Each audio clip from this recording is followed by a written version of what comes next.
Good evening, one and all.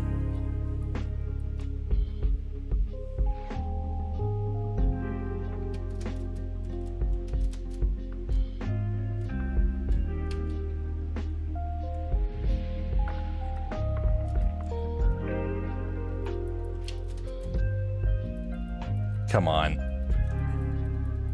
Huzzah. That should not have happened. I am quite out of it right now, so my skills are pretty bad. Sometimes that happens, and today is definitely going to be one of those days. Stand by just a second, let me double check. Okay, audio is operational. Perfect. Just a second. I'm going to disregard. We won't worry about that. You'll notice the dub flub counter is missing. That is because right now I was in the process of getting some stuff set up for the update of Silverado, and I neglected to realize that I had turned it off.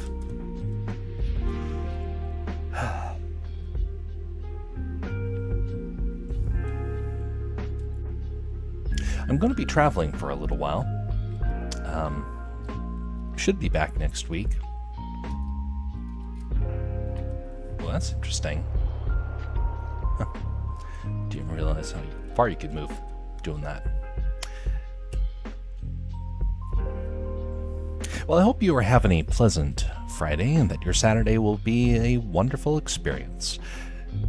Hopefully you get a chance to spend some time with friends and family and do something meaningful. Guess who's back? Biloxi. Greetings, Biloxi. How you doing?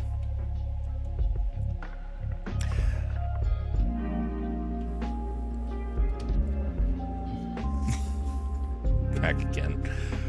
Ugh.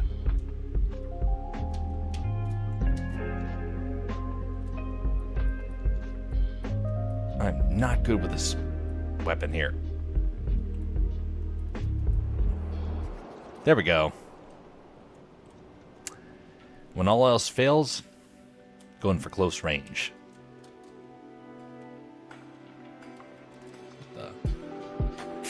Oh, island.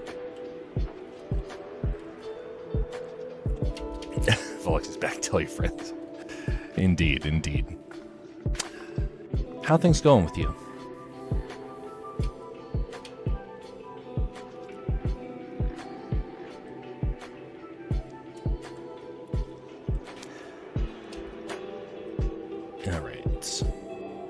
Here, so let's see here. In-air dodge. I guess it's more jump.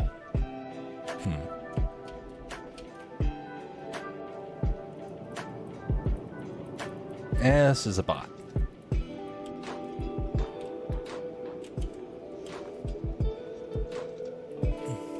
Ah, come on.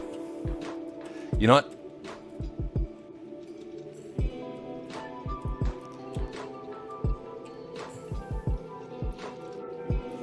That person has some jumping legs.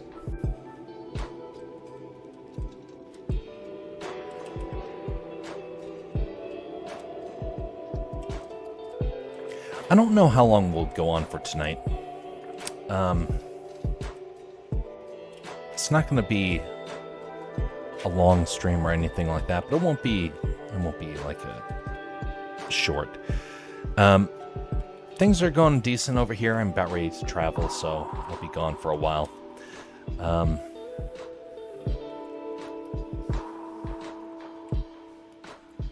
Still got to finish packing, so I'll go on for maybe about 2 hours. I don't think I'll go on much longer than that. This is ooh, fancy.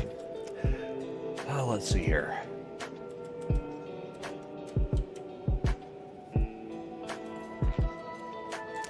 For the week following, I'll be gone for about 7 days. When I get back, we're going to begin the process of upgrading all the streams.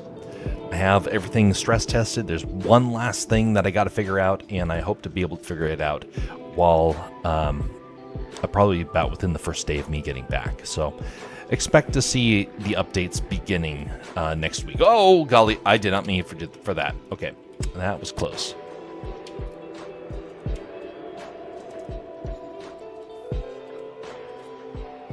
I don't think I've been over here.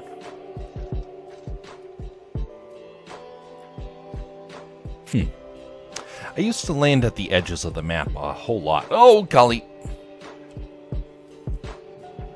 Oh, someone's here. That would be bots, I'm pretty sure.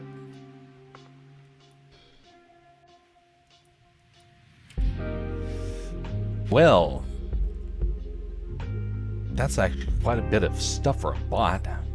Huh. That was a player. Interesting.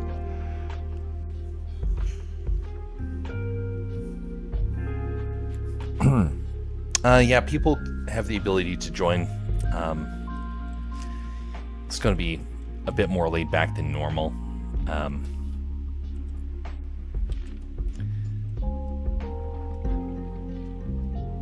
Once I end this round, then we'll start to bring some people in. Oh, hello. Oh, no, no, no. Oh, golly, that was close. That could have been very bad.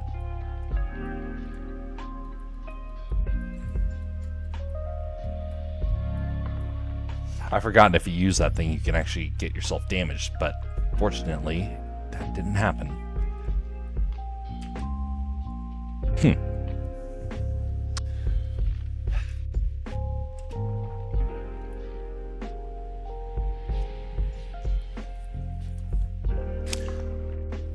Let me see here.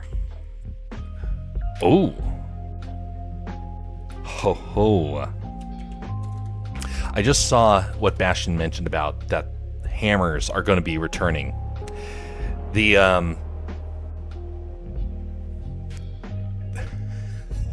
okay, just a second.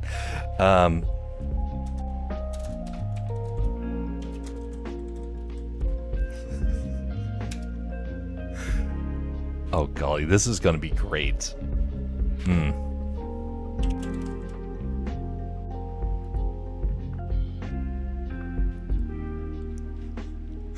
And I'll be back in time for that. Oh, that's going to be good.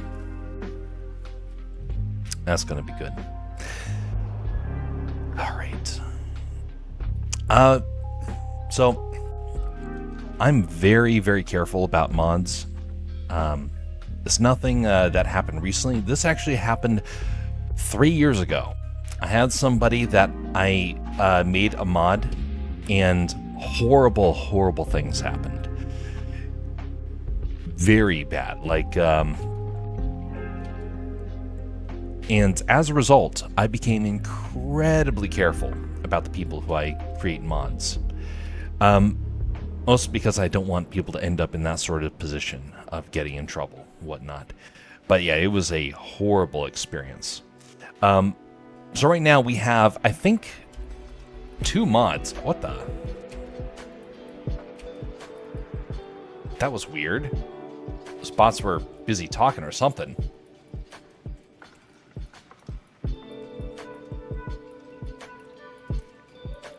But I think we've had maybe 3 mods in the existence of the channel. 4 mods. It's going to get an upgrade here in a while. We'll see what happens during that time. Greetings there, Bastion. It was good to see about the hammers. I'll be back just in time to get to use them. For those that don't know, we had a very good experience with hammers back in the day. And they all disappeared. And I grieved that moment. And everybody loved the hammers so much. And we're going to finally get to use them again. Oh, wait. Not everyone enjoyed them. It was just me? Oh. Oh, fine. You want to still come with me? Here we go.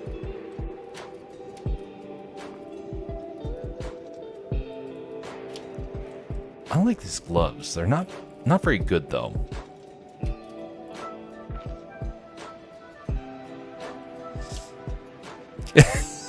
Very careful. Even I'm not a mod. Yes. Jeff doesn't want any AI on.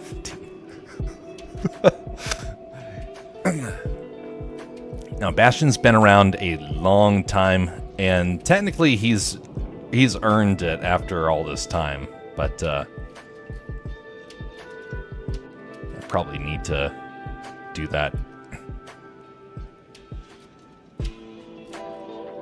I remember there's one time we gave the hammer of justice to a certain somebody, and she wielded it with a terrible ferocity, and many suffered as a consequence. No one in particular.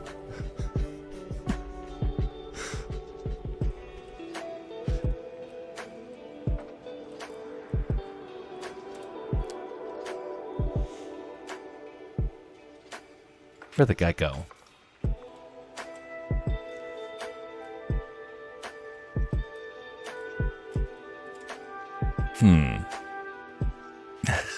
Yes, I'm AI. Oh no. You know, there was a report that came out recently. It mentioned about how AI is already starting to show signs of making us dumber. The report is fairly preliminary. It's not a whole lot of data is there yet. It's like in its first true official form that we can be able to cite this. But it is a huge negative to people. And unfortunately, AI keeps proving to be a terrible crutch. The more you use it, the weaker you become. So now, we know for a fact, it actually does make people dumber. Avoid the AI people. You'll be the geniuses of tomorrow if you do.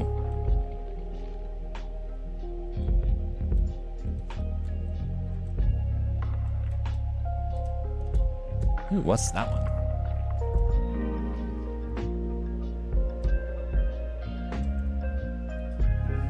Oh yes, that one. Nope, don't want that. Irashimasu.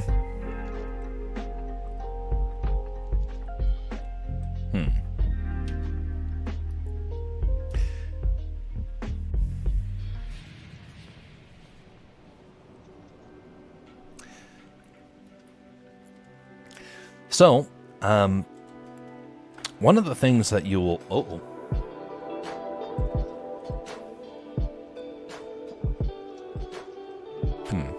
I thought I saw something different there. Well, disregard. I did see something in terms of...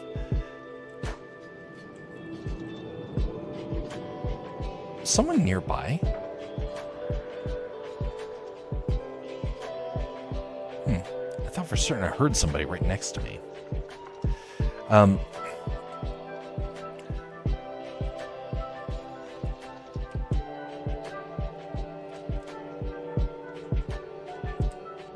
That seems to be a bot.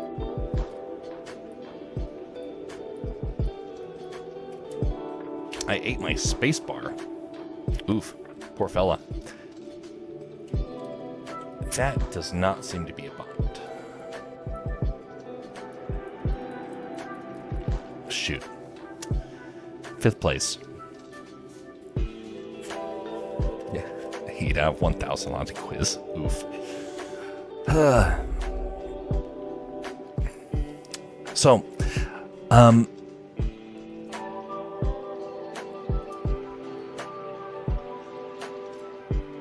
So I have seen people, though, that are investing heavy into AI.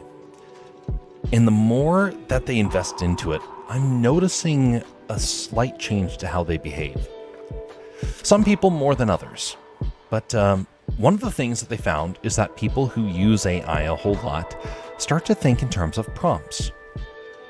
And I've noticed people's ability to form sentences is starting to disappear. It's going to be really, really weird, honestly, as we move forward. Hopefully, more people will wake up and abandon the horrible technology, and we will be spared terrible things.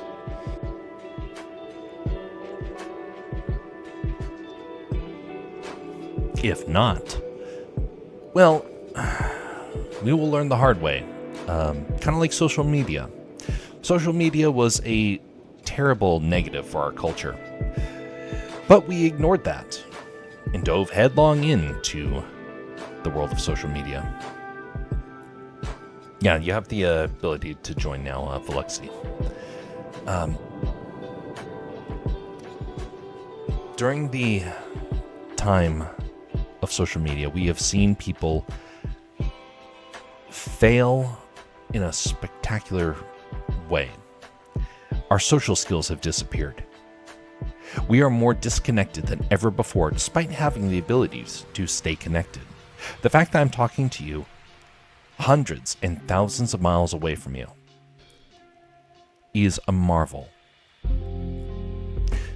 Why is it that our culture still feels so isolated? Because social media is cold. It doesn't actually solve the need for the friendships that we are supposed to have. It doesn't replace family. It doesn't replace purpose. It is a band-aid. It doesn't solve the problem. In fact, I would dare say it creates more problems. So not even a band-aid. I would say it's more like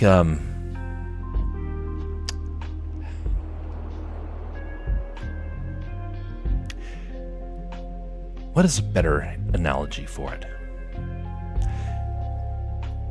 It's trying to treat a cancer with chemo. The cancer is being poisoned. It doesn't actually solve the problem.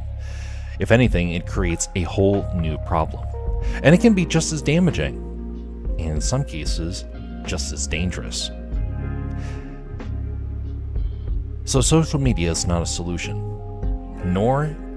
Social media is not a solution to the loneliness epidemic, nor is AI a solution to simplicity and idiocracy. You must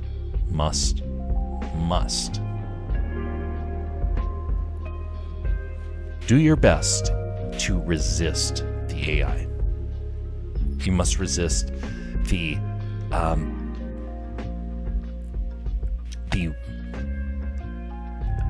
addictions of this world.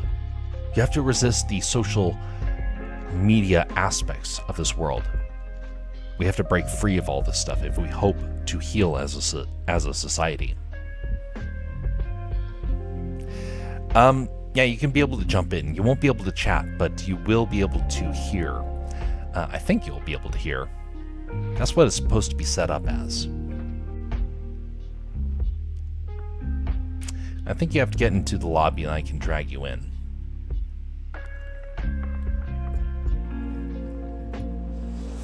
Just a reminder for those who are curious, who want to participate in these games, you do have the ability. Now I limit the conversation to people who have been a part of the community for a substantial amount of time or who are in their later teenage years. But if you want to be able to have the ability to converse in the future and join these games, you have the ability to do so. Now, right now we have it kind of set up to where I kind of meander around with the conversation, talking about this and that. I'm all over the place. But that is all designed to protect everybody that's a part of the stream. And in doing so, it allows for us to have the ability to participate without having the potential problems that can occur with some other streams out there. Now, I was in a stream with some YouTubers a while back, and during that time frame, I found it fascinating the community building opportunity that it was. Because we will not be able to directly communicate, by the way, we communicate with pings. And so you have the ability to Oh, okay. We're going to follow right there. Oh, come on.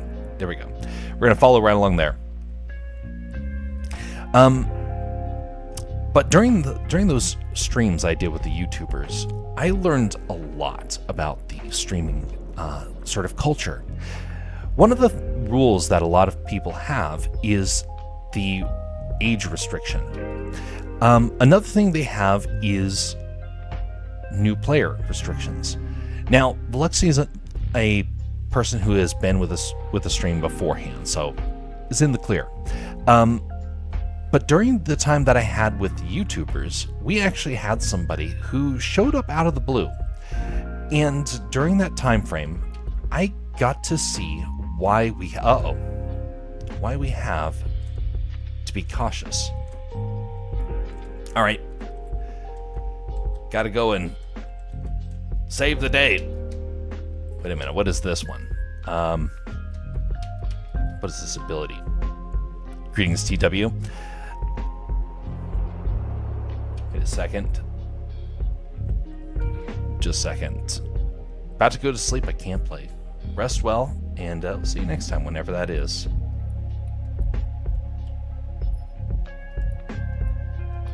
Oof. That didn't go so well. I needed a different weapon for those guys. So we'll reset that one.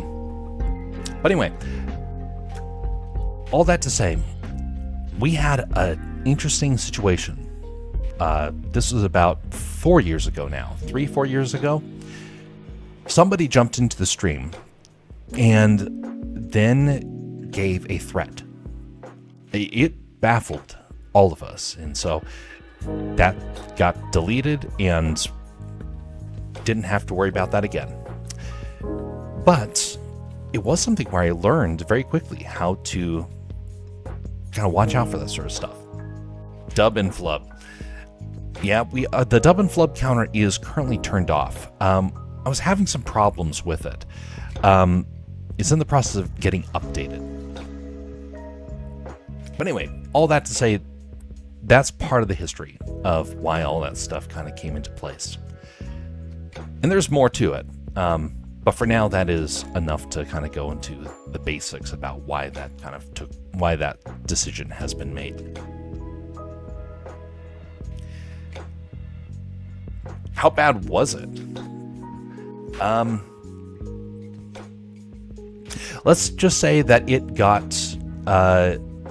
it ruined a lot of people's week. It was pretty bad, and it definitely caused a lot of friendships to break up. Whole lot of friendships. So I'm very, very, very cautious as a result.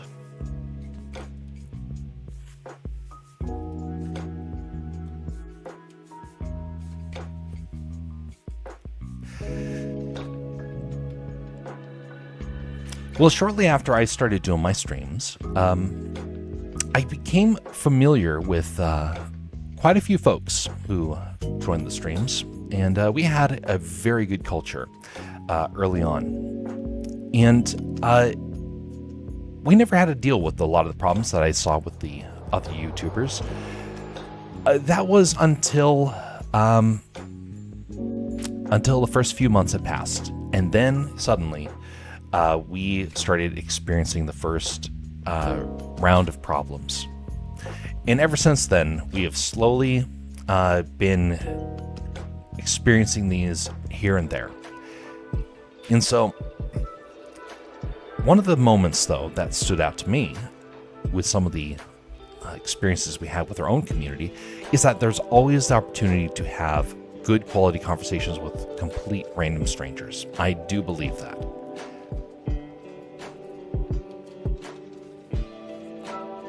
And I want to try and figure out how to bring that back, but I don't currently have a rule book set up. I need to figure out the rule book, and then we can be able to start to better manage how we bring new people in. Ugh. Giant moth. Ugh. I went to Costco a couple of days ago. It was my first time. it's a pretty popular store up here in Alaska. Very popular.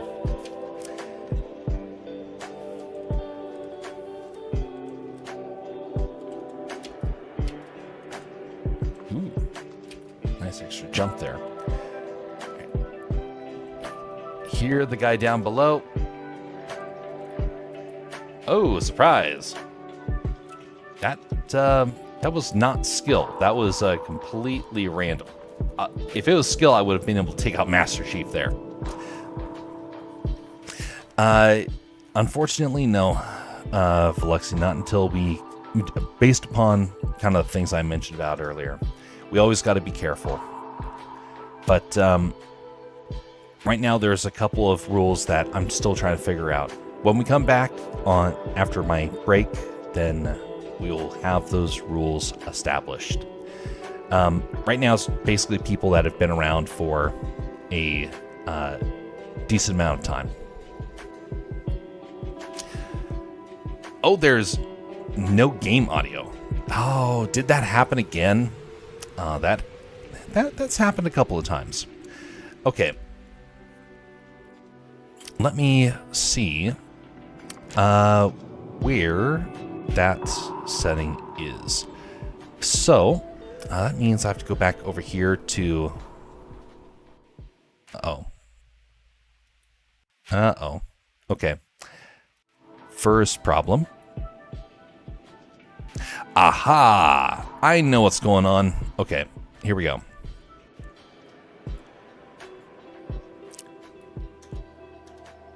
There we go.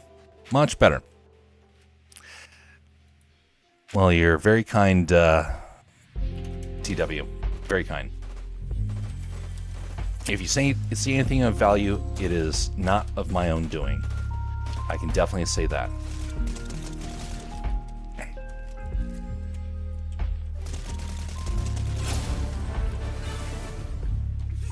Okay. That's wonderful.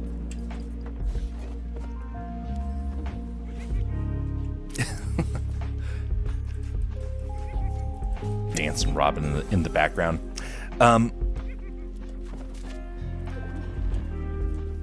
So I saw a person earlier today. This person was somebody I was just observing as I was going about my day. And, oh, somebody's right here. Hold that story. Hold it. Okay, right there. Come here, buddy.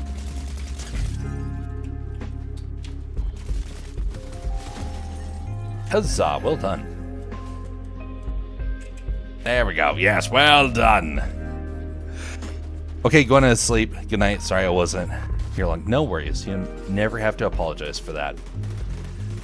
We are here for anybody that shows up. And if you are here for a long time, then wonderful. If you're not, then that's also wonderful. It's the fact that you still showed up at all.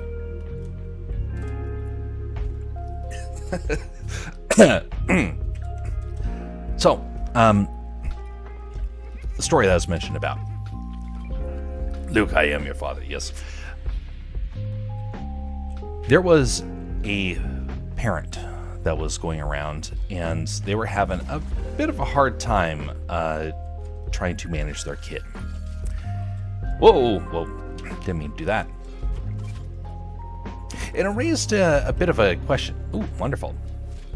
Thank you. Give you this if you so want.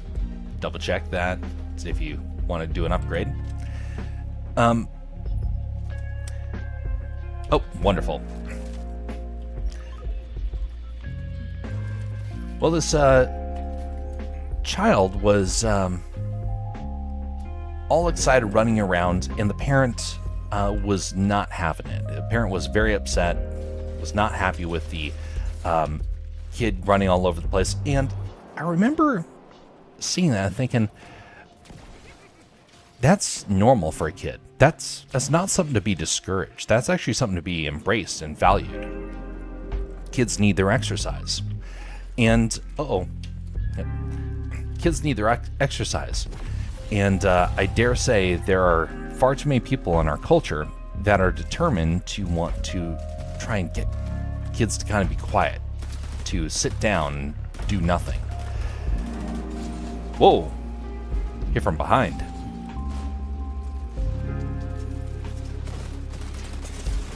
Uh-oh. That's not good. Ouch.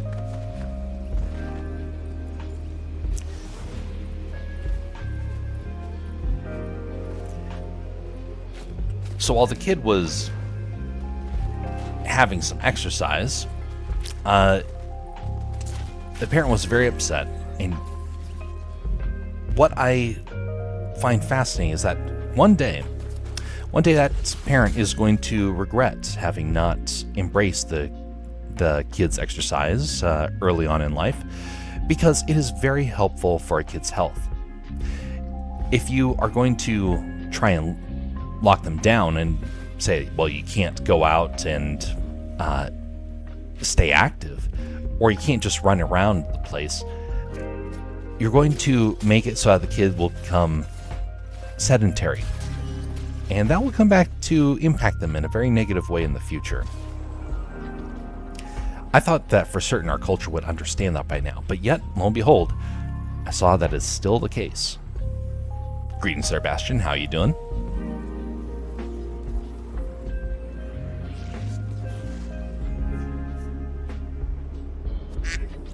Whack. Alright, thank you. Okay. Got some shield, got more shield. Perfect. Up to speed here.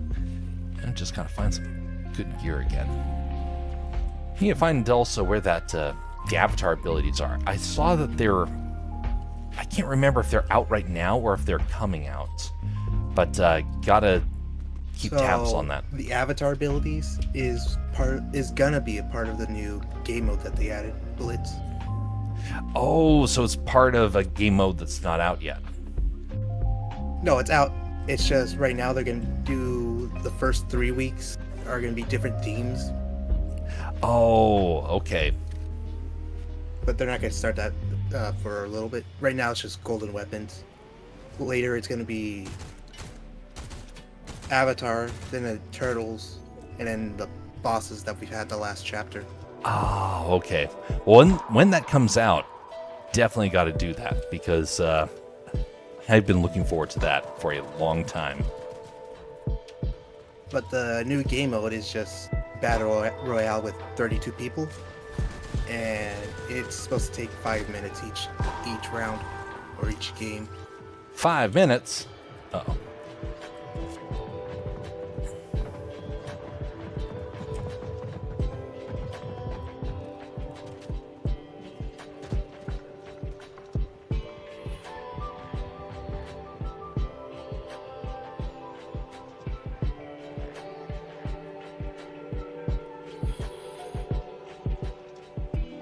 Did I give them the jukes? Oh, did that work? They were running so fast they didn't pay attention. Okay, so let's see. Card. Oh, wait. Card's already... Oh, there it is. Okay, so gotta get up there without being seen.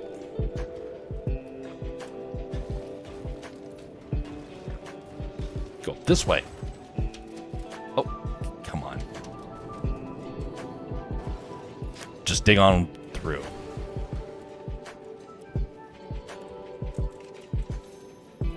Alright, I'll leave your gear here so you can come and get it. Have been around for 5 months. 'Tis true. Uh-oh.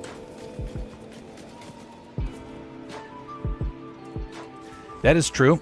But right now, there are some other factors come into play. Oh, golly.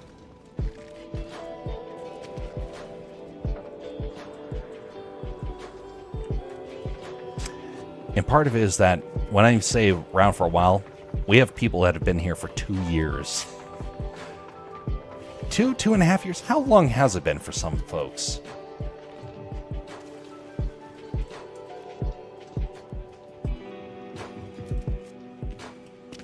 Oh, come on.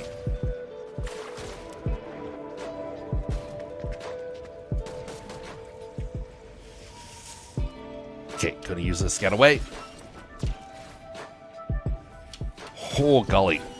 Yes. Okay, there we go.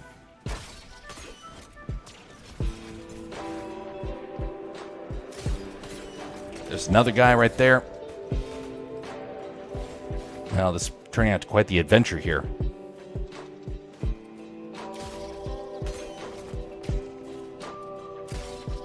By the way, Bastion, how long have you been part of these streams? Now I'm getting curious. I think the start of the 4th chapter.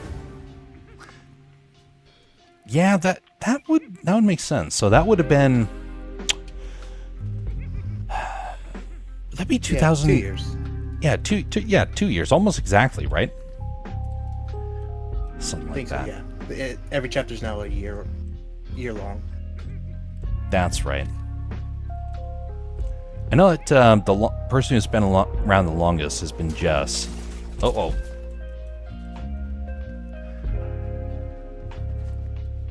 I think the second was actually Riker. Riker's one of the ones that kind of came out of the blue. I did not expect him to show up. I had seen him around before, but never would have guessed that he would have actually showed up in our neck of the woods. All right, finally got a reboot here. This grapple was perfect for being able to get out of that tough spot. Okay, well, I will leave that right here for you, so you have it once again. Ooh, what is... Oh, yeah, I know what this is. Not top quality weapon, but, you know, it's good enough.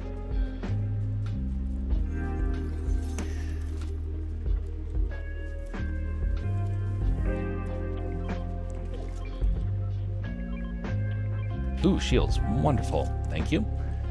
And, oh, gotta use this for the rest of the health. Uh-oh. Watch out for that guy off in the distance. Golly, all those health packs. Wonderful. Okay. Heal on up.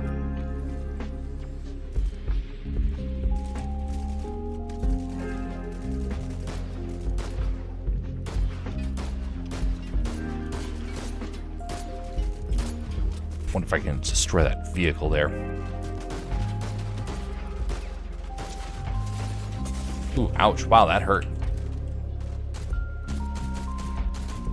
Okay, that was probably pointless, but I thought there was a guy right behind it, so it at least was... Oh! It's at least worth the experiment.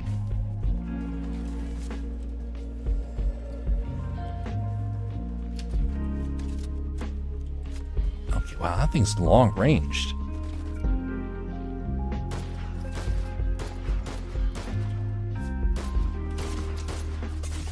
Ouch, wow. This guy's got good accuracy.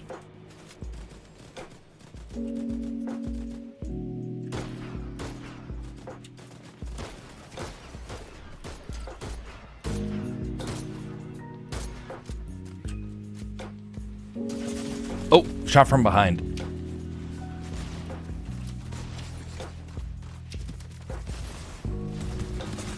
Oof. Dang, we just got cornered there. At least we got to 8th, so that's still decent. Not great, but decent. All right, returning to lobby to pick up Bastion.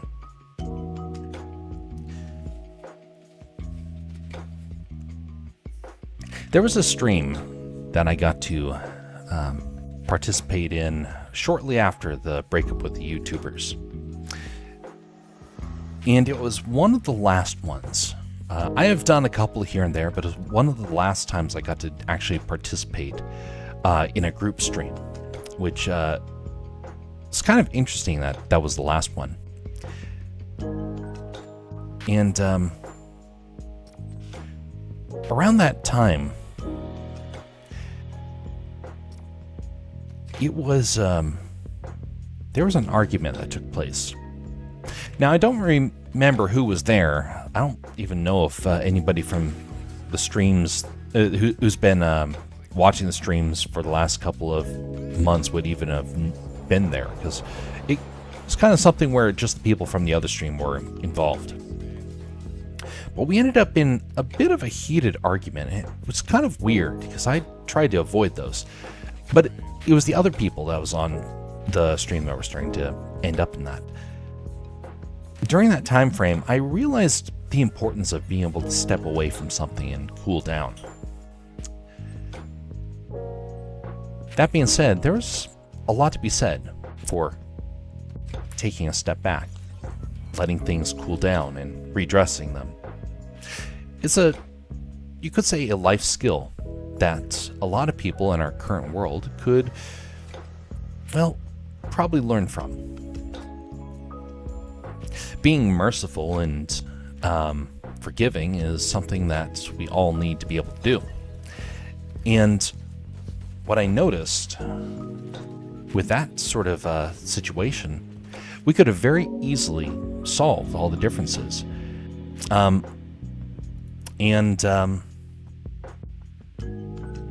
It just needed a few minutes. And then we could have actually carried on. But alas, that did not pan out. And so thus the opportunity to do those partnerships disappeared. And then it was all over. Which is funny because I still agree with most of the things we would talk about and whatnot. Velexi, I can't make it any more clear, and I'm sorry it's probably not that it's that difficult, but for all the reasons that I've mentioned about beforehand, and also in the past, that is the reason why. That's the last time I'll really address that. It's so that we don't have potential issues that take place. I'm sorry. It is past experiences that led to that. Okay, wow, there's a lot of people. A Christmas peep and everything.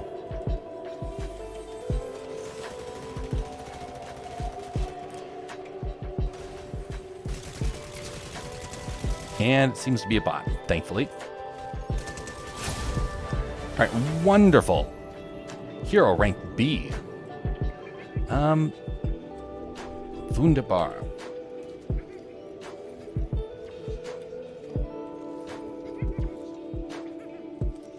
Yes, Yoda. Chuckle away. This is a weird little office building that they have over here. I wonder what their logic is when they try and place some of these buildings.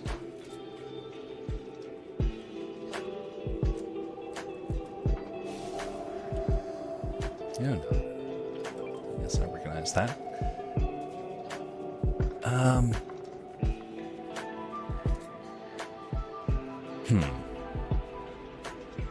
What is the highest of the highest powered superhero item? So there's S, and then the last one is S+. Once you reach S+, all the boons get powered up. Okay. So one boon is you get hurt whenever someone shoots you. You get they get marked, but then there's a cooldown for that. When you're S+, there's no cooldown. You just know who's shooting at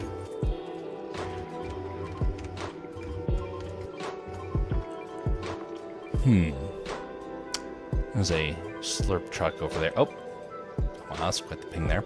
Slurp truck that is over in that area. Try and max out the rest of the shield here. Oh wait, can you get out for a second? Oh, sure thing. Oh! He changed it Well, already. that works too. All right. Well.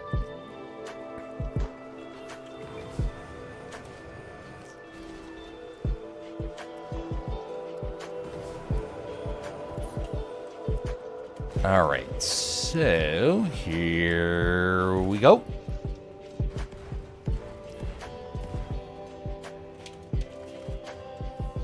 And 3, 2, 1. Well, oh.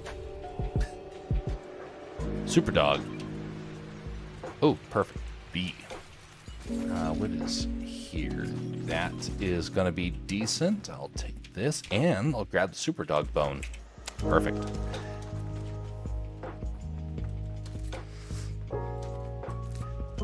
So when the website gets updated, there's going to be a couple of neat features that are incorporated, including an automatic silver generator. Now, granted, you still have to type in a code to be able to get it, but what it does mean that it gives people that are watching the streams the ability to plug it in whenever they so want. I'm still trying to figure out some other things that will make some of the stream activities more interesting. One of those items is going to be some video clips that I hope to be able to have triggered. Right now we have the music, we have the sound effects. There's going to be some whoa. Well, that is quite the parking job. Golly. But so we'll have the ability to play some videos, but also I wanted there to be a game feature. A game feature kind of similar to what some other streams have had. I don't know when that part will get implemented, but it would be a neat little thing to have. But all that stuff will start to appear when I get back.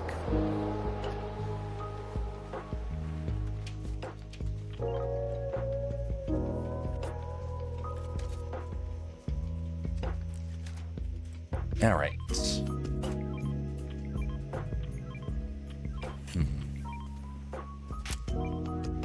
All right. We got vents here. Where are folks going to be? Let's start going in that general direction.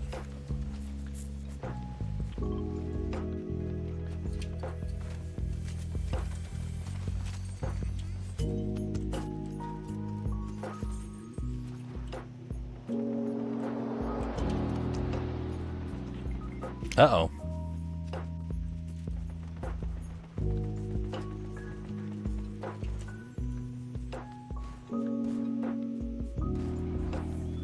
Go, Super Dog. Oh, that messed up.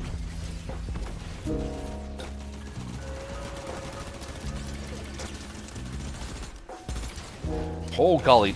That's 2 people. Oof. Couldn't get that vent to go off fast enough. Oh well, that happens. Most unfortunate.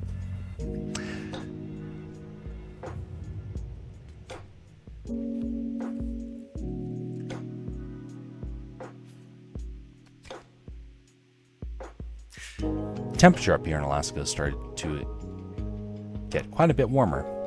Right now it is in the 70s, and earlier today we actually broke into the 80s. Now I noticed that temperature kind of rises and falls quite a bit over here, and we had fairly chilly temperatures last week. Well, up in the north, where I'm going to be going, it is still what you could call winter. And unfortunately, that does mean that we're going to still have to deal with the mosquitoes as well as the cold weather. It will be quite interesting, I dare say. Right, we're going to cancel this and reset it to the duos. Perfect. Understand, Lexi. Rest well.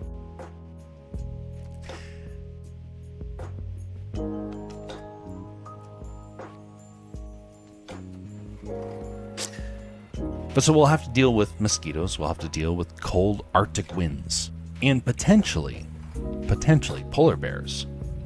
Now, thankfully, the polar bears are likely to have gone deeper into the Arctic, and we're probably not going to have to deal with anything more than maybe some of the footprints that they leave behind.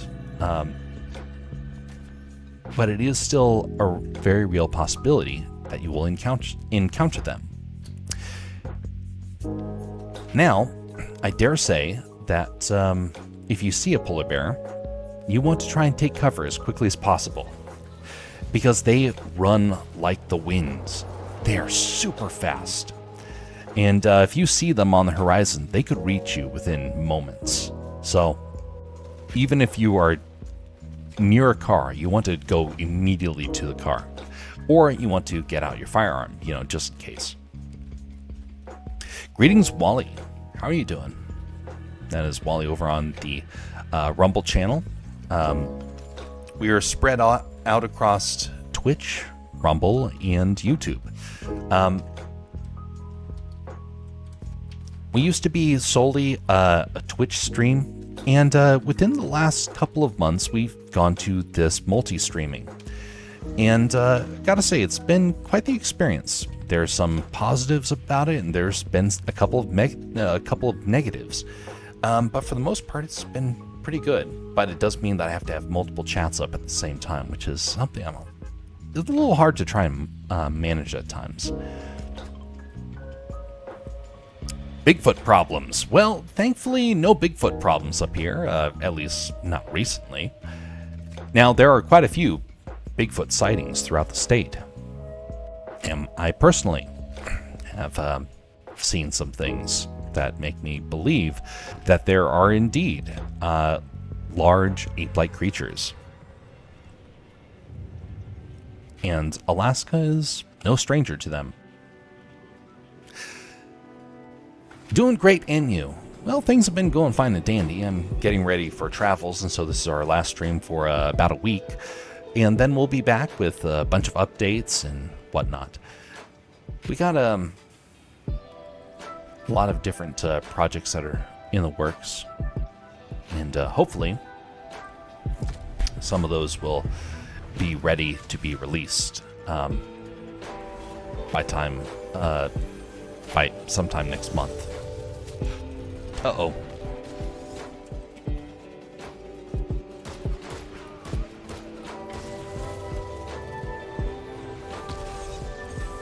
Scary laser.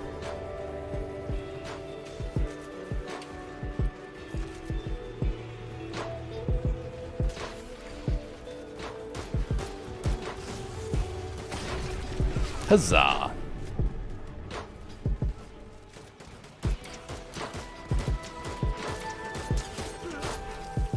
Heavy demon card. That's right, get rid of all the demons. No one wants demons. Wonderful. Alright, it dropped the cape. Okay. Oh yeah. Indeed.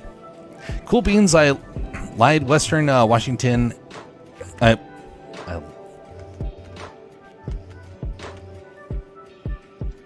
I'm going to say that's probably lived in Western Washington and had some encounters with the big and hairy foot. Oh, so you too have experienced some of those things. It is interesting. The number of people seem to be growing that have that experience. I tell you what, nothing quite gives you a respect for nature like something like that.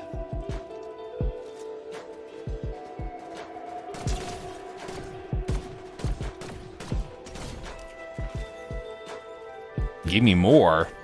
Well, I give them more lead. A couple of months ago, I actually got to go onto a stream and talk about one of those encounters. And it's one that has greatly influenced me.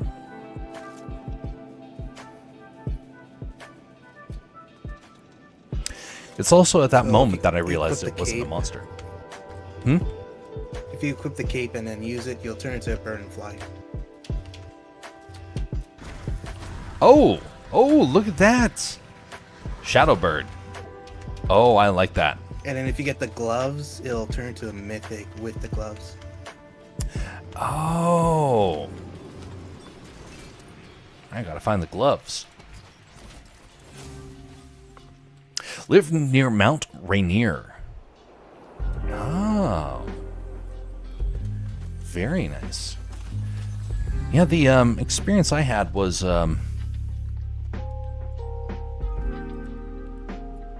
it was in northern Idaho.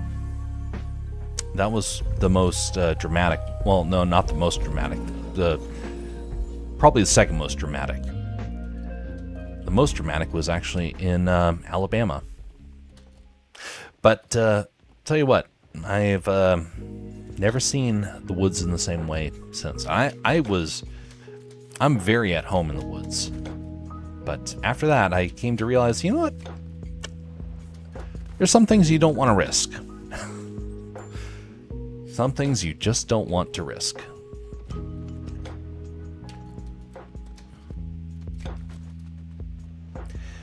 Mount Rainier. I've only seen Mount Rainier from a distance. I've gone to Crater Lake.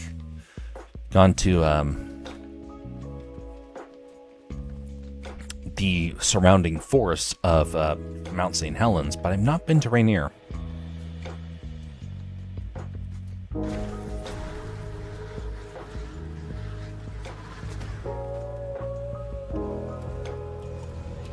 Oh, there we go. Drive away, sir. Greetings there, BR Jason, who says, Oi! Oi to you, BR Jason. How are you doing, sir?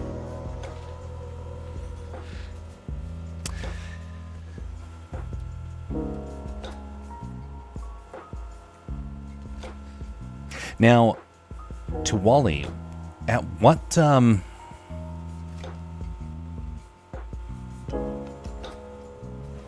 sort of experience did you have? How close did you either get to see or hear or whatnot?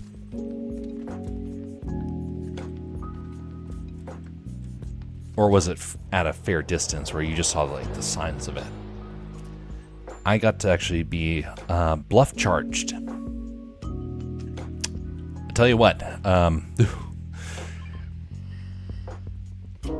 we could not see it. It was too dark. But you could follow where its face was very easily from the screen. It was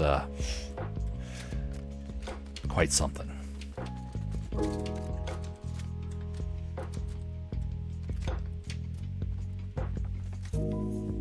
I'm a doin', says BR Jason. Totally agree, the woods are like the ocean, not well explored. That is indeed true. I've used that reference quite a few times, actually, so it's kind of fascinating how people that are, have had some of those experiences start to realize, like the ocean, it is dark and clouded and hard to see. And you never know what you'll encounter.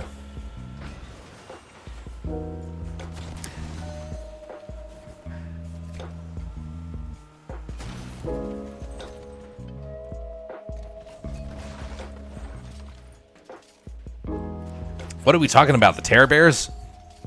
No, BR Jason. We're actually referring to Sasquatch.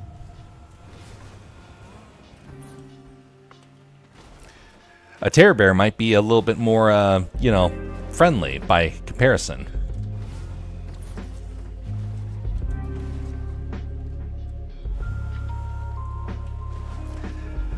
By the way, we do have bears galore up here in Alaska.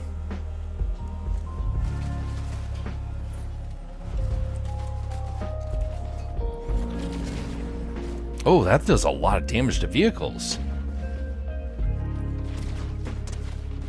That's really good.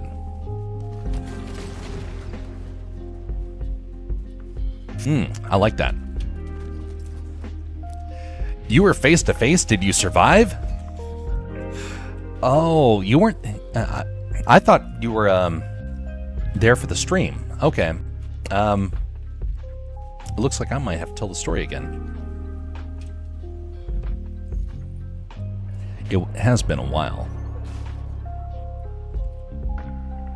I actually got to go into a Bigfoot stream a while back to actually talk about this. It's quite fascinating, actually.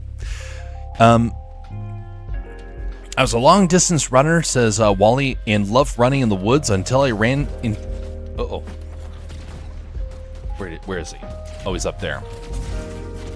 Ouch.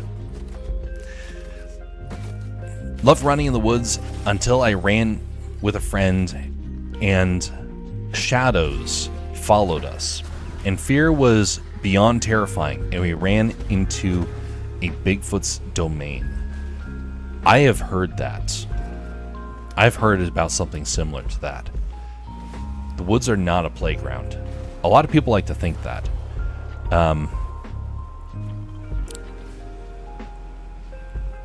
It's eerie what can happen in the woods. Have you seen the Bigfoot vlogs on YouTube? Really funny. I have. I'm not a fan of it because the experience for me was too real. And so to trivialize it, I feel like it kind of creates a mockery for those of us who have seen or experienced something. Now, they are funny, but it also does something else. It uses AI, and I'm deeply anti-AI. My two sons live in the Kenai. Oh, very nice. Yeah, it's just across the waterway, basically. Uh-oh. Birds of Doom.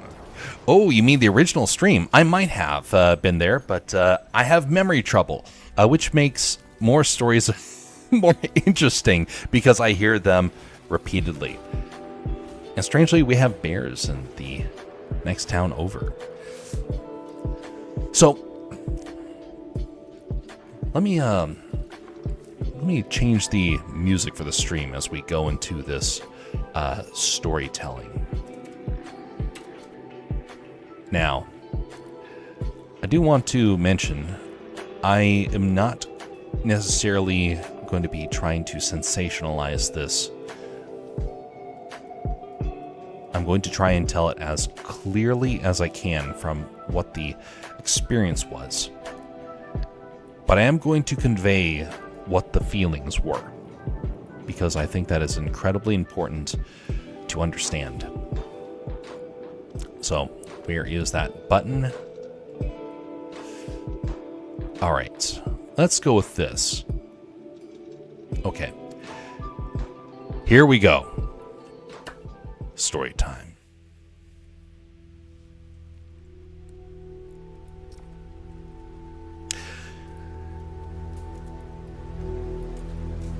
Well, it just so happened that as my family was getting ready to go traveling overseas, we took a cross-country trip. It was a desire from my parents to want to see the wilderness and get to see as many historic monuments and museums and national parks that we could. We were going to be in a place where travel might be a little bit more difficult, and so the desire to have the chance to experience that was there. Well, on one of our journeys, because we ended up doing several journeys like this across the country in a trailer, we ended up visiting some folks in Idaho. When we were there, we got the chance to go to their property up in the mountains. Their property was not necessarily the most remote, but it did take a while to drive to there. I could actually pinpoint it on a map if I had one right here. But that would maybe bring some people into it that maybe don't want to have their names attached right now. Because a lot of people live in that area. A lot of properties were under development, including the one that I was at. There was a small yurt that had been built, and there we were with our trailer, and they had their yurt, and we were all around the campfire. Now, I had explored the surrounding area for a while, and I was told, well, watch out for all of the wildlife. The wildlife is something to be wary of, and I had grown up with a good understanding of that you do not mess with nature. You cherish, you value nature, but you don't try and push your luck with it. You see a bear, you delight in the chance that you got to see a bear. You don't go and approach it, and you don't try and call it over. Same thing with a mountain lion. You respect the creature from a distance. You do not approach it, and if you see it, you get out of there. Well, I really wanted to see a mountain lion. I had seen bear, I had seen moose, I had seen bison, but I had yet to see a mountain lion. Well, I heard that mountain lions could become very active during the evening. And so I decided that, well, while everyone was talking around the campfire, I would take my flashlight and go in a wide circle around the campfire, trying to see what I could spot with the flashlight. It was a pretty modest flashlight. It was better than others, but it's nothing compared to the LED lights that we have nowadays. I was in my mid-teenage years, and I had never, ever heard of something called Bigfoot. I was a bit of a sheltered kid, and even though I actually now can look back and say that for a fact that there were references around the country, I had no idea what they were referring to, and the imagery of Bigfoot had not really surfaced at the time. Well, I end up spotting some movement down in a ravine. We were on a rise, and we were able to look down about somewhere between 50 to 70 feet down into this little valley. It went between the ridgelines, and people were building on top of the ridgelines. Well, down below, there was some rustling in a bush, and I shined the light on it and tried to focus. And I was like, that's a weird bush. Why would a cat be trying to hide in there? I see two yellow eyes. I get a little excited. Like, hey, that's obviously going to be a predator because of the eye shine. And so I turn around to try and say, hey, I think I see a mountain lion. And no one can be bothered with me. I think they were arguing about something. It was kind of hard to be able to tell. I wasn't paying attention to what they were doing. I was too absorbed with the desire to want to see a large cat. I turned back around and shined the light where I had been looking, and the eye shine was gone. And so I'm trying to widen my search. There's not a lot of undergrowth. It was a pine forest, which, if you know pine forests, you know that there's not a lot of undergrowth. It's too acidic. And so the fact that there was a bush at all was actually kind of memorable. Now, the bush was still there, but the eye shine was gone, and the rustling had stopped, and I heard distant rustling. Whatever it was had moved. Now, I was a little certain that it had to be a mountain lion. I mean, obviously it was fast. It got out of the area that I was shining my flashlight at within about 5 seconds. There was no other brush it could have gotten to unless it could move super fast and quietly. So I thought, obviously, it must be a large cat. Or maybe a lynx. A medium-sized cat. Well, I kept looking at it. I was like, I can hear it. I hear it off in the distance. And I go back to the campfire and I say, there's an animal moving around us. I think it's a mountain lion. And finally, one of the people around the campfire said, You're just a kid. Now, right now I was a teenager, mid-teens. You're like, but, compared to them, I was a kid. You're just a kid. You don't know what you're talking about. There's animals out here everywhere. There's nothing dangerous out there. And I was like, I didn't say it was dangerous. I just said, hey, there might be a cat. I was not afraid of a cat. I was more just curious about it, but I was a little worried the fact that it was kind of positioning itself, and I didn't really have any clear vision of where it had gone. Oh, he's almost down. Perfect. Thank you. Well done. So, I am getting a little worried at this point, because whatever it is moving. And now I just realized that I had stumbled upon people that had been in an argument. And then I suddenly realized that I wasn't really welcomed. But after he said that, after he said there's nothing out here to have to worry about, no kidding, there was a giant screaming roar that took place. All of our heads turn and we look straight where the sound is coming from, and the pounding that suddenly ensued. I've described it like a giant moose because of how it had piston sounds. Thump, thump, thump, as it goes barreling past with a screaming roar. And all of us fixed on it as it runs past behind the trailer that my family had, down the ravine onto the other side of the ridgeline. I take the flashlight, which couldn't even bring up. I was so startled by it. Run over, and I'm trying to find anything, but whatever it was had moved so fast, there was no chance to see what it was.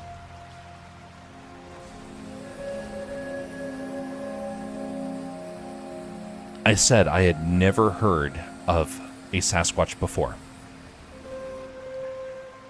And I still had not. I wouldn't hear about what a Sasquatch was for another year. But right after that happened, everyone said, well, time for bed. And we all broke for the evening. And I don't know what made me think that it would actually have given us any protection, but I picked up the axe that was next to the fire. Now that's a very important thing, remember that. I picked up the axe and brought it with me back to the camper. And there I lay, fixated out the window, because I was on the ground floor bunk bed, and I had a window to look out of. And I was quivering as I looked out.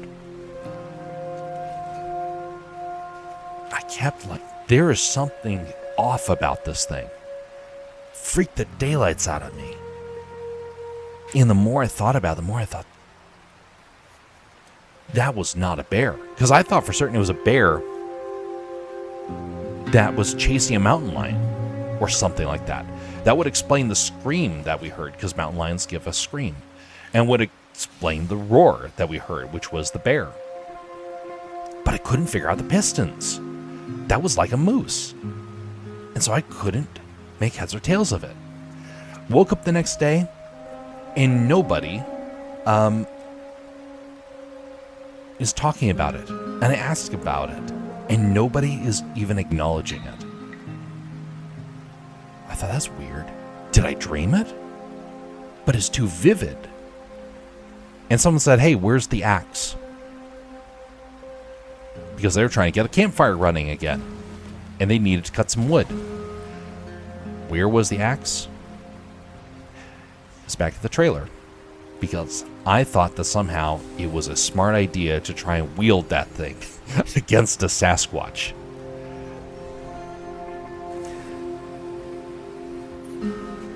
I got a lot of ridicule from a couple of folks for saying that there was a weird creature that we encountered. And I didn't have any verification. No one else was talking about it. Well, it wasn't until a couple years later that one of those folks that had been there actually said, I do remember something. I couldn't make heads or tails of it, and I still don't. Well, around the age of 18, I hear about a story about a creature that roams the North American woods. A giant ape. And I thought, that's weird. Well, it didn't take long looking into it before I suddenly realized that's what I heard. That's what I saw. That's what charged us.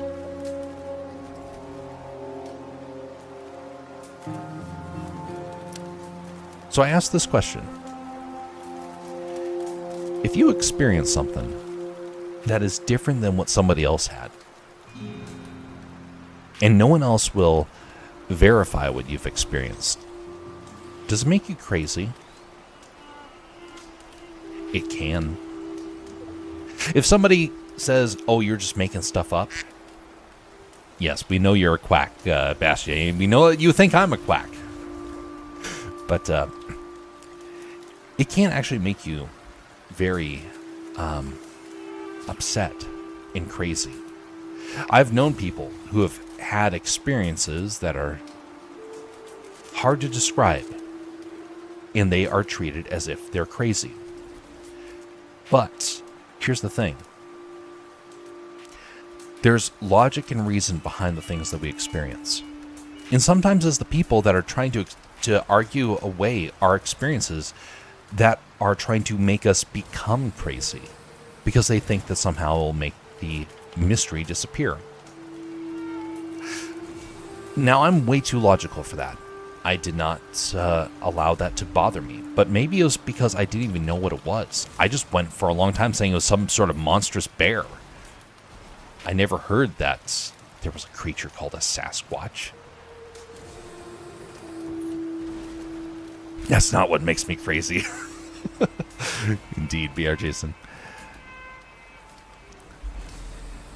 Now, it might have been something just to say, okay, you know what, that's a bit of a one-off. Maybe it was just a random experience. Maybe it was a giant bear of some kind.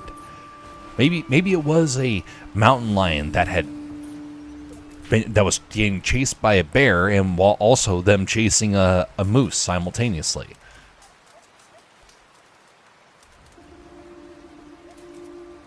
Except here's the thing. A while later, I had another experience. And this time, it was way too close and personal. I was a part of the Boy Scouts for a while. Many, many years. I was very much at home in the wilderness, and doing Boy Scout activities was second nature.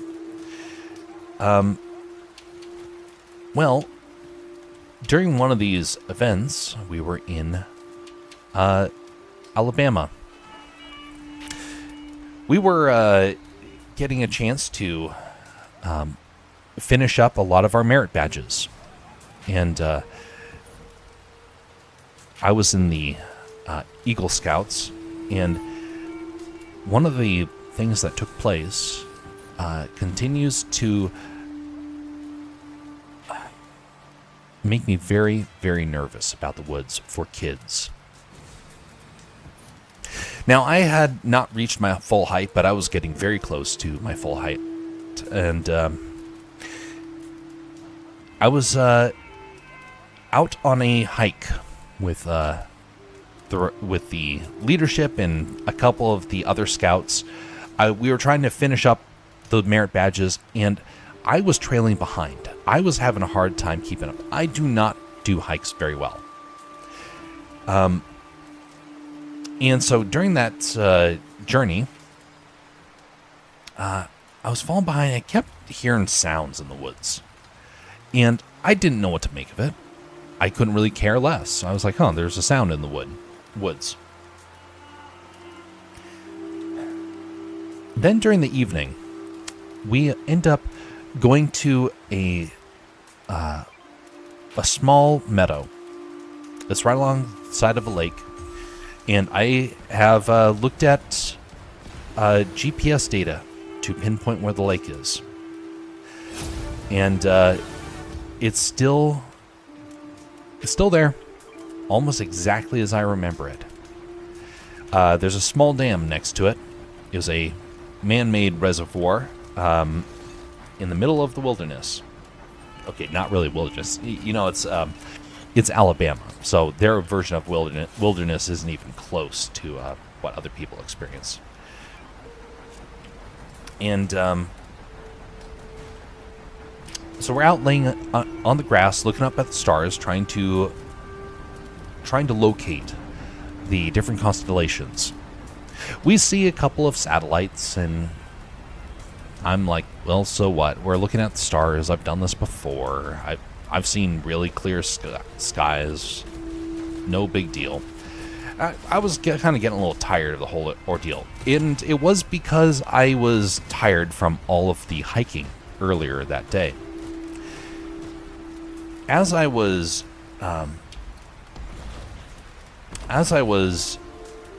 starting to wrap up, though, I was talking with some of my friends, and there's Orion. Yep, well, we did see Orion, so I can definitely say that. One of the things that I was doing, though, was chatting with friends, and so thus we ended up not really spending a whole lot of time paying attention that everyone else had left. It was me and two other guys. Well, we were also with the leadership, and leadership said, "Okay, guys, we're going to be talking as scout leaders. You guys should go on back. We're going to be just talking business out here." And so we're starting to walk on back. The campfire is within sight. It's down the path of this area where there was kudzu on one side and the lake on the other. Uh-oh. Now, if you know about kudzu, you know that it is very, very thick. It's very hard to see out of. As a result, well, things can hide in there.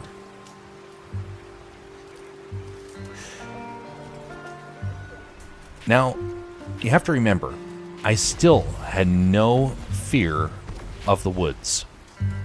To me, the worst thing in Alabama was the occasional black bear, and maybe rabies from a wild animal. But there was nothing large in the woods. Nothing to be worried about. As we're walking back, kudzu on our left, lake on our right. I'm talking with the kids, and after we're outside of the parents' view, we suddenly hear kind of a deep cackle. And we look to our left, and the entire wall of kudzu was as if something had grabbed it well above the height of a man and started shaking it back and forth like a curtain. A curtain that was quivering. The three of us screamed. I have only screamed probably twice in my life. Like in my adult life or teenage adult life. Like truly being freaked out. I have never screamed like that before or since. And we run down the length of this kudzu. Whatever it was that was on the other side was keeping pace with us, running through the woods and cackling and grunting the whole way. So we knew that it was still there. I've only screamed twice today. Yes, Bear Jason. Poor fella. There was a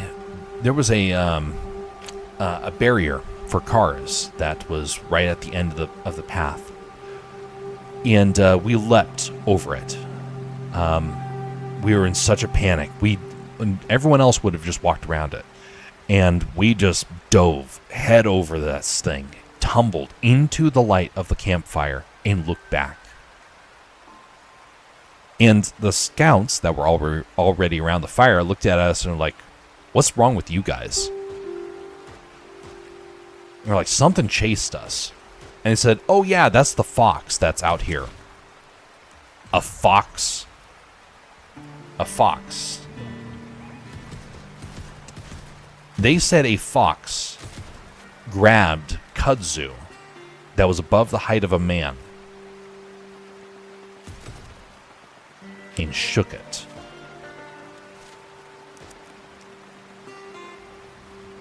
I didn't believe them, and I said, something is out there. And we go to the forest with a couple of the scouts. We shine a light in there. We move the kudzu to the side. We can't see anything. Whatever it was gone. I had a heck of a time trying to just brush that one off.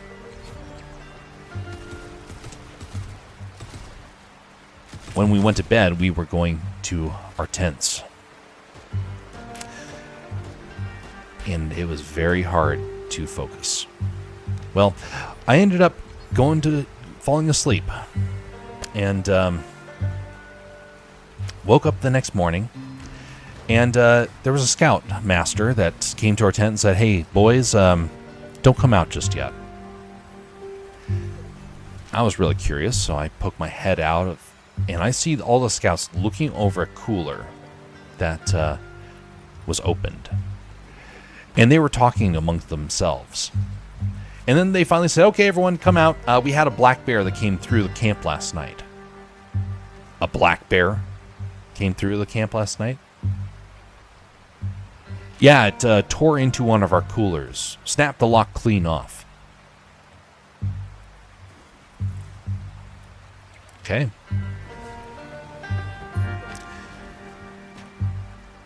Me and the other scouts had a completely different experience. Well, there's one. That was the second moment that really stood out to me. It's like something is in the woods. The last one is the one that I will say cinched the belief that there is definitely something big that is ape-like. Just a second.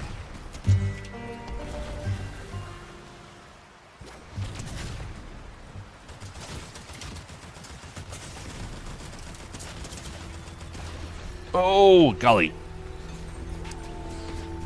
Yeah, get him, dog. Ow. She's too late. Well, second. That's pretty decent for being distracted with a story. Well done, Bastion. If only we couldn't make peace with Sasquatch, they could stop the salsa invasive kudzu problem. I think they may have struck an alliance with the kudzu. This last story is the one that convinced me something is there. Now, it's weird because this one actually happened before all of them. This one took place when I was in my early teenage years. And happened in Colorado. Or at least as far as I can tell. I kind of was losing track of all the places we were traveling when I was younger. But what I just described to you was first the experience of the bluff charge. That was the second experience. The third experience was the one with the kudzu. But there's one that we have to go back in time to talk about. It was a raining, windy night. This was before my family had a camper. We were in a tent, and in that tent, we were huddled up. Whole family and the pet dog. This was one of the last camping trips we ever did, thankfully. And well, at least as a family, I still did it with the scouts. And in the middle of the night, a windstorm was just blowing, howling. And it woke me up. And I just laid there, hearing the tent rattling back and forth. We were at a campsite where there were dozens of tents all over the place. And there were lights.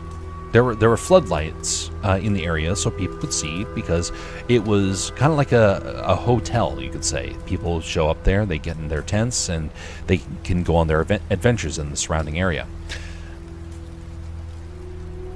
As I'm laying there, trying to rub the sleep from my eyes because I was dealing with allergies, I look up and I see the light that's shining on the tent. You choose that landing zone, Bastion. See the light shining on the tent. And then a shadow moves past it. I get really kind of weirded out. It's like, that's high up. That is way high above the tent. And we had a big tent. So I'm like, what is shining a light on that? I'm rubbing my eyes trying to get the sleep out, and I unzip the latch to the door, to the tent. And I look out, and I see a creature. Only time I've actually laid eyes on this thing.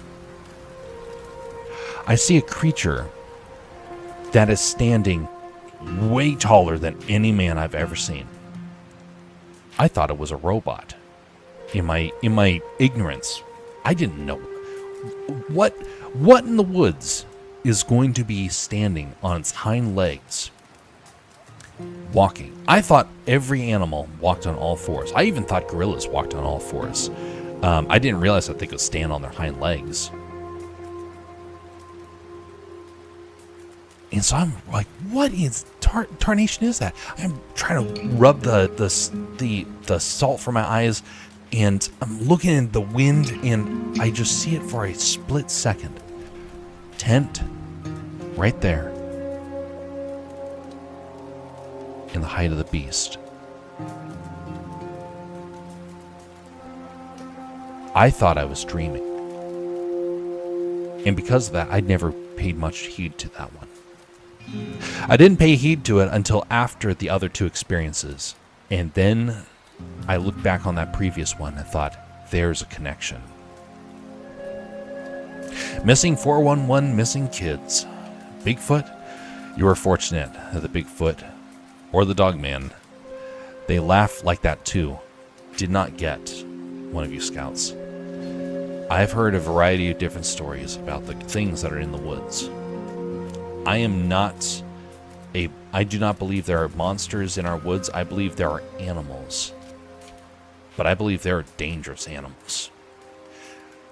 I would put them personally in a category that's different than most animals. I think that these creatures have a bit of a psychological warfare sort of mentality. I don't know what category I would put them in. I refer to them as hyper carnivores. Just on my own like references. But there is something there. There's something there, and I've experienced it 3 times. I've had people discount that sort of stuff before. And it wasn't until last year that somebody actually said, I want to know the story. And I thought for certain that it wasn't going to turn out very well. And I was remarkably surprised that person listened to it.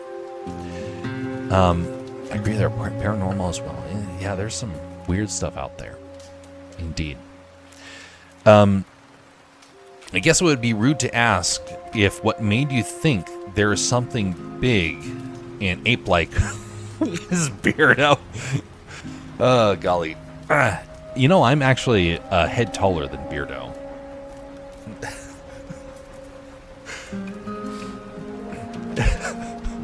Poor Beardo. Golly. You should read the scary stories like this guy. You have a great voice. Much appreciated. We actually have a couple of stories that are going to be told on this channel, actually. Those are going to start this next month. There's been a story I've been writing on. It's a very meaningful story to me because it shares like a lot of these experiences, but also tries to bring in some of the experiences other people have had, some of the mysteries. And so you are going to see a fairly ambitious story come out. Now, I'm having a hard time trying to figure out how to create this. It is not this is a fictitious story. But it's built with the desire to educate people on history and to help ask some questions. It is a very long story. If I was to read it from start to finish, it would be about 5 hours right now. That's how long the story is. Because of it, it's most likely going to become a novel. I'm in the process of editing. I'll make the announcement sometime this next month about where I stand with it. But you will see the announcement around here or on the Castercraft channel, which is the other channel that we have. Do you think birds walk on all fours? How about fish? Okay, you have to remember, I was thinking about American wildlife. We don't have ostriches over here. And yes, fish, they swim. Yes, I will give you that. You're not as ape-like as him, though. That is indeed true. Beardo is a very hairy fella. And if I was to give a vote of what Bigfoot eats, I would probably say that Beardo's diet is probably very likely to be what a Sasquatch would be eating. By the way, for those that don't know, Beardo loves his hot sauce, and he is actually addicted, you could say, to some of the most extreme peppers in the world. And he has incredible resistance to it. Maybe that's what Bigfoot actually eats. Sounds interesting. Should make it into a 15-minute series. Put it on YouTube. Possibly. We'll see. I'm trying to figure out what the channels are going to look like in the coming months, coming years. I don't know, because just a second. Let me focus on this demon character. There we go. When I was first getting into YouTube, I was trying to make an art channel. That did not pan out so well. And then I started working with YouTubers, and that suddenly took me into a whole different direction. And during that time frame, I actually started exploring storytelling. During that experience, we did some role play, and I got to learn how to tell stories on the fly. After that, the channels were made. And so thus we have the Alaska Man Jeff channel over here, which we do games and we do conversations. We've had reviews in the past, although the reviews never really did all that well. So the amount of time and effort it took to do them, we're like, you know what? There's enough people doing this. No need to stress about it. So we do the casual games over here, primarily. But we used to do far more. I don't know what this channel is going to look like moving forward, because the Castercraft is for art and animation. And art and animation is going to be a main focus, because that is going to be part of where some of these more elaborate stories get told. But this channel over here, I'm not sure what that's going to look like. So we may do a shift. We may tell stories. We may read some things dramatically. I don't know. We'll wait and see. I'm definitely open to suggestions, but I'm going to be looking for inspiration, once the Castercraft stuff gets updated next month. YouTube Pay is good compared to Rumble. It can, although I don't make anything from YouTube, and I don't really make anything from Rumble or Twitch. I'm not really big into the money aspect of it. I'm more into the impact of it. The impact that I've been able to have on any of the channels it kind of fluctuates. If there's a revenue aspect to it, you can bet that it wouldn't be coloring my channels a whole lot. And because of it, I would be a terrible investment for all those companies. Golly. Things have changed on these streaming platforms as well, so. But yeah, we're on all 3 of those channels. We're on Twitch, YouTube, and Rumble.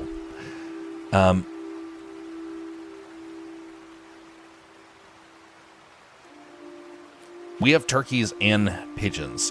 Yes, we do have those birds. I'm talking big animals, BR Jason. You know, the ones that can tear your head apart or things like that. Oh, wait, ostriches can't really do that. Well, they can stomp on you. By the way, for those that find some of the stuff interesting, would you consider liking or disliking the stream? We don't really care which you go with, just as long as you gave us some of your time. Then that is enough for me. My big fight is with bots. We had a stream about a year and a half ago in which I had a swarm of 90,000 bots descend on me. And it was flattering to think that there's that many people there. It was also discouraging when I realized it was all fake. I hate bots. Even if people dislike it, it meant that somebody of flesh and blood was there. Because bots don't tend to like or dislike stream. And if they comment, well, you know, they're not likely to be commenting ideas or questions or comments to something that was said. They're going to be usually trying to sell something. So the fact that people interact is wonderful, and the fact that people get a chance to at least interact in the form of liking or disliking is something that is encouraging. But also, if you have ideas for what you would like to see with this channel moving forward, I definitely will accept the ideas that you have. Especially after I get the Castercraft stuff figured out. I'll need to try and figure out some of the new things moving forward. And so I'll be shifting some of my focus as we enter into fall.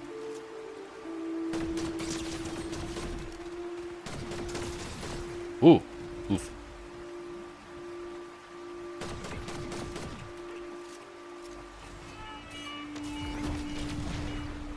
Where'd you go?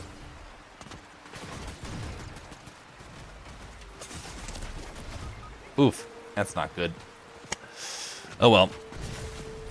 You said all animals. All right. Yes, all animals. All animals. In retrospect, my childish mind made a mistake.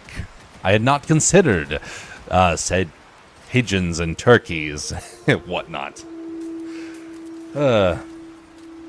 Still got him. Elimination after being downed or eliminated. Wonderful.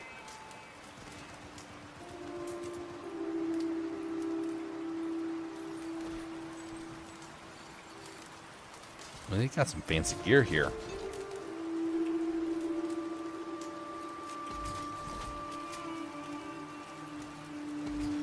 Wonderful. Thank you, Bastion.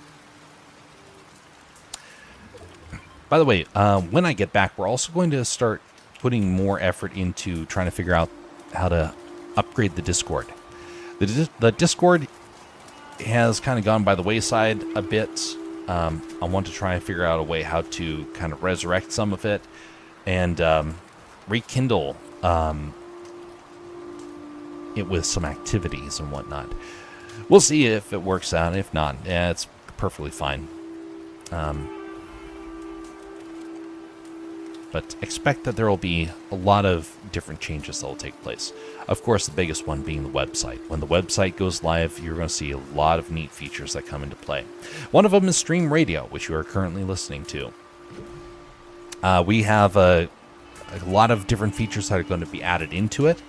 And a lot of things that are going to make the streams a lot easier to try and manage.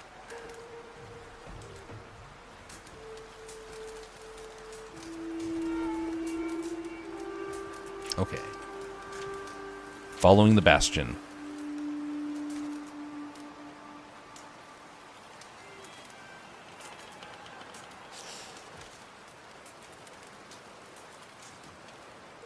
There's been a couple of times where I hear people talk about stories that transform the way that they see things. Stories that can be a little unsettling to hear. And I dare say, we in our modern day, we don't like the idea of there being mysteries. Oh, sure, we may like to listen to mysteries, but in truth, we don't like mysteries. Let me mention a mystery to you. Now, I've been blessed to get to see some really strange things. It doesn't mean I have answers. It means I've been blessed to get to see some strange things. Primarily in the world of the animal kingdom.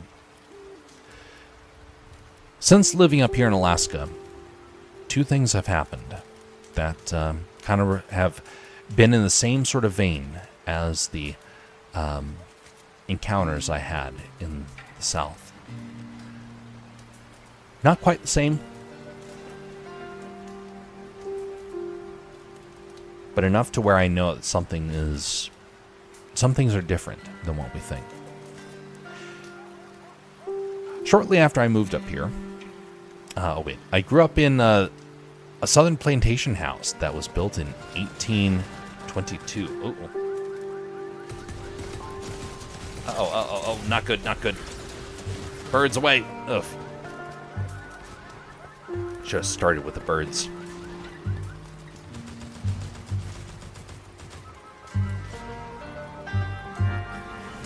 Oh, no.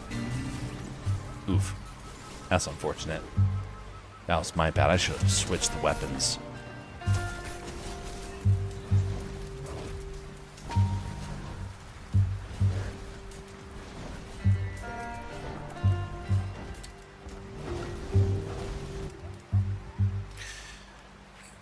So two things happened since I moved up here. After the first few weeks, the family dog, because I moved up here and I was staying with relatives while I was trying to get established. I woke up in the middle of the night. I heard family dog whining. And I went over to look out the window.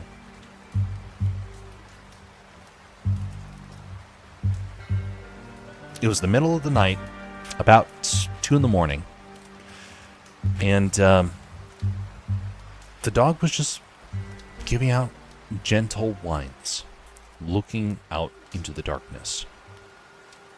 Well, it wasn't completely dark. This is Alaska darkness, meaning that you have snow and you have Christmas lights everywhere. Yes, we have Christmas lights all over the place, still in other months other than December. Kind of helps, because otherwise Alaska would be very kind of cold and lonely. Feel very depressing if it didn't have all the lights. So there were street lights, there was Christmas lights, and the dog was just looking out. I'm looking out, and as I'm staring, I'm like, I don't see anything. Look at the dog. What are you hearing? Look back up. And as I'm staring, I see two wolves go bounding down the road. They're playing with each other. They're just being playful. They're running back and forth, playing tag with each other. They're not aggressive. They're not even playing rough. They honestly looked like they were in the process of trying to go from point A to point B, and the other one was like, oh, I'm running faster than you, and the other one wanting to get in front and whatnot. Whoop-de-doo. Wolves. Alaska's full of wolves. These wolves were huge. I've seen wolves before. These wolves were about 30% larger, maybe even more, than any other wolf I have seen. These things were massive. They ran right by a car, and that's when I got to see just how big these things were. Their shoulders came up to the rear view mirror. Now, I don't know how familiar you are with wolves, but that's more so, at least based upon the car that they ran by, that was more so than I've ever seen on a wolf before. Sure, it's not the biggest canine I've ever seen. The biggest canine I've ever seen was actually a giant dog that was over on the East Coast. It was bred for its large size. It wasn't as big as that, but for a wild animal, for these things to be that big was shocking.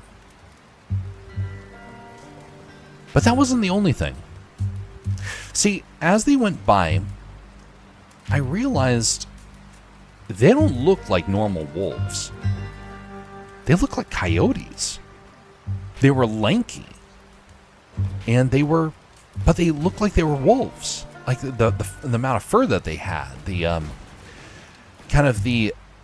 but the gait was all wrong.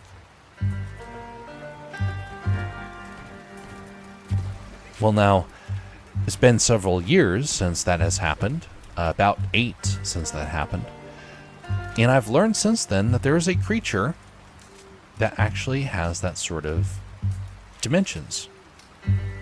Now, I don't know this for a fact. It could have just been a large dog that was a crossbreed. We have those up here in Alaska. But I have since learned that there are actually people who have described a dire wolf as looking like that. Oh, sure, I know that there's somebody out there that there's people out there that think that they have resurrected the dire wolf. Look into the genetics. They're incorrect. The dire wolf is believed to actually stem off of the coyote family, part of the family. Irish wolfhound, it actually kind of looked a little bit like that. It did kind of look a little bit like that. Irish wolfhounds are huge. But it is interesting that up here in Alaska, I saw a creature that most people don't see in the middle of the night. And it's all because the dog is whining. But I'm not special for that. There's a lot of Alaskans who have seen these things. But it's just not accepted by science. Science says that these wolves are not that big. But I can testify, I've seen them. They get massive, and they're in populated areas. Dire coyotes. It is kind of interesting that would be the case. But it is a really weird creature to see. Now, it was dark. I could barely see the color of the fur. I don't know what the color was. If I could have seen the color, that would have made it certain what it was. Dire wolves are rumored, based upon history, historical accounts, that they are red. I could not see the color. It was way too dark. I saw the silhouettes of them as they ran down the street.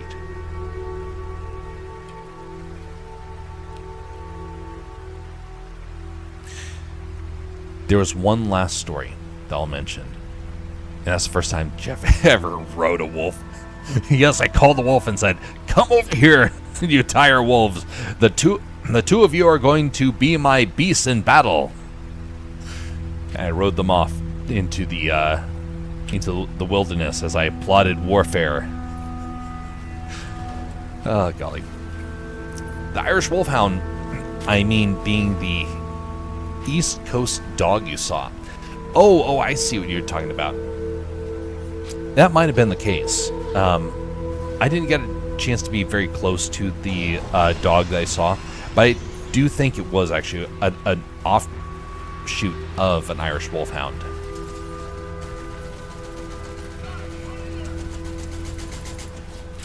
So there's one last story.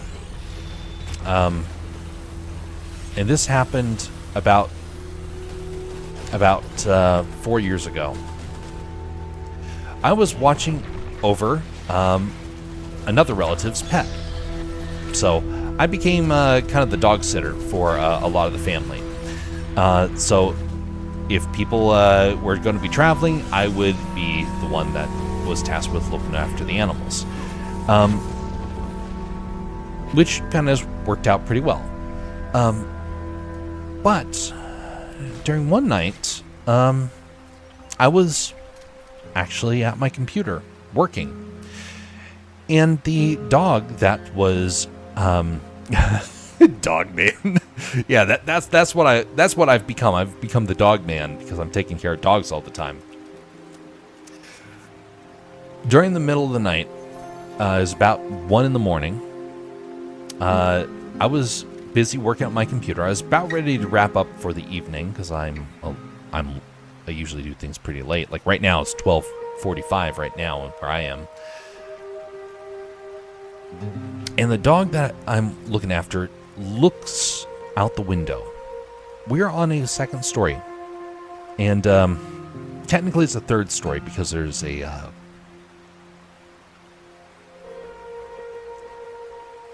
slope. This one I have no explanation for. I don't know what it is. I don't even have the faintest inkling of it. The dog, its fur stood up, and it started growling. Deep. And take off my headphones, look at the dog. What's wrong? I stand up and go over and pet the dog a little bit, and the dog's just locked, looking out this window.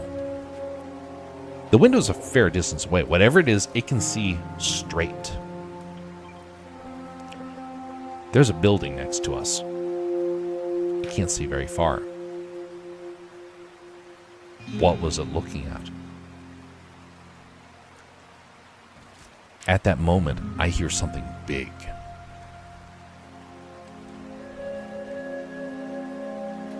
I don't know what it is.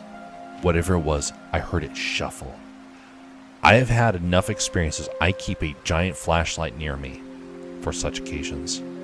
I reached over, grabbed the flashlight, ran to the back porch, shone it out, and I don't see it. Whatever it had moved fast enough. It was already gone. Down the hill, into the trees. That one has confused me more than all the other ones, because I don't have even the faintest inkling what that was. I don't even know what sort of myth or legend to look for to try and find an explanation. But I know that there was something there. Something that scared the dog. Something that was big enough that it could see it. And I don't know. I'm still waiting for clarity on that one.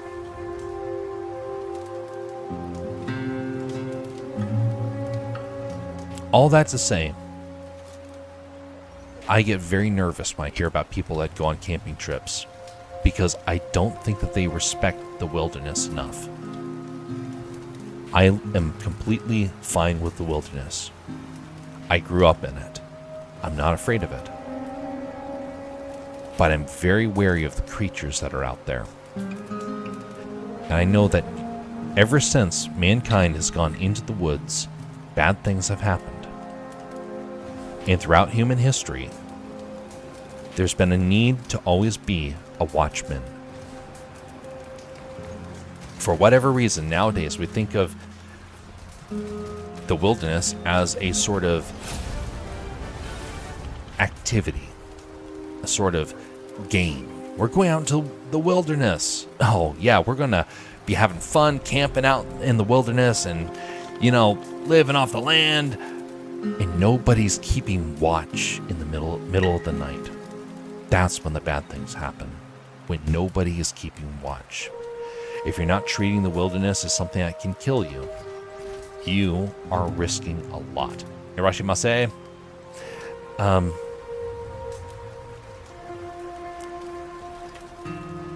That's why it's important to always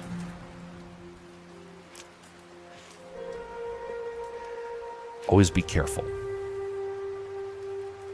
Always be careful. Maybe it was a coyote doodle.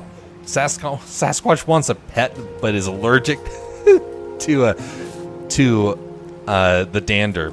That's what I heard. The thing you don't know what it is, probably a pigeon that walks on two legs, since you've never seen that before. Greetings, Aaron, in real life. How are you doing? Yeah, things are going well. Getting ready to travel to Barrow, Alaska tomorrow. And so I'll be gone for about a week. And when I get back, we'll have a bunch of changes that are going to be taking place around here. Can you imagine Lewis and Clark's expedition in the 1700s?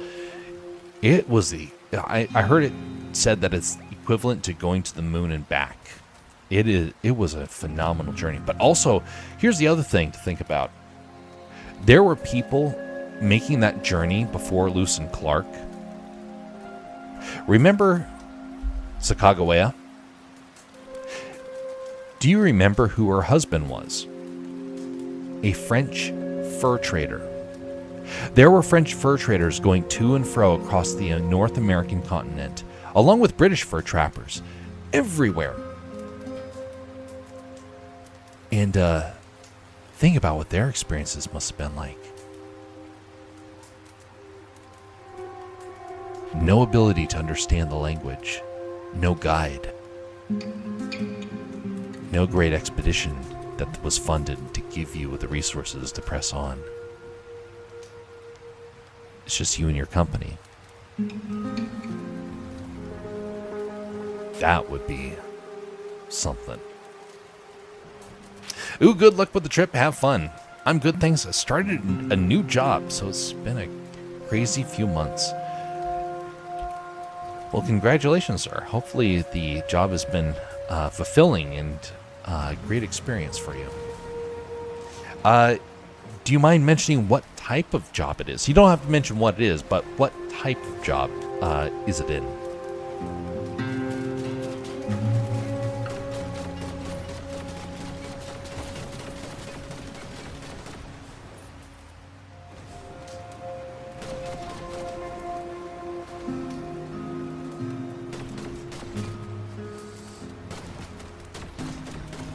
Destroy that bus.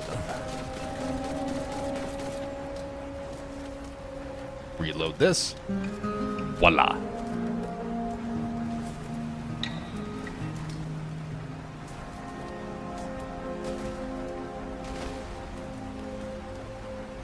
I think I've told all those stories, except for that last one, over the last few years. Uh-oh. That's not good. Phooey. You're going to Arrow. Why? I heard it's best to go there in winter. Yeah, I won't disagree. I won't disagree. I've been playing Fortnite. I haven't played Fortnite for a while. Is the new season good? Debatable. Some people have loved it. Other people have hated it. I'm somebody who always enjoys different aspects of each season. And there are some good things about this. I'm more looking forward to when they bring back the Avatar abilities in the near future, along with a hammer, the Hammer of Justice. Alaska is always sunny now. Yes, indeed. In fact, some people will go for walks at this time of day. Of which, actually, that's kind of a good point, Bastion. I need to get off. I still need to finish up packing for this journey.